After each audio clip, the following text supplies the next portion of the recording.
betray me?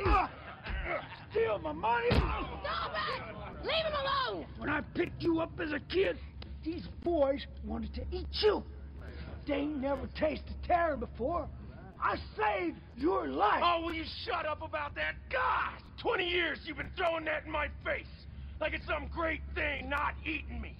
Normal people don't even think about eating someone else, much less that person having to be grateful for it. You abducted me, man. You stole me from my home and from my family. You don't give a damn about your terror. You're scared because you're soft. And here, right here. Yondu, listen to me. Roland has something called an Infinity Stone. I know what he's got, girl. Then you know we must get it back. He's gonna use it to wipe out Xandar. We have to warn them. Billions of people will perish. Is that what she's been filling your head with, boy? Sentiment? Eating away your brain like maggots?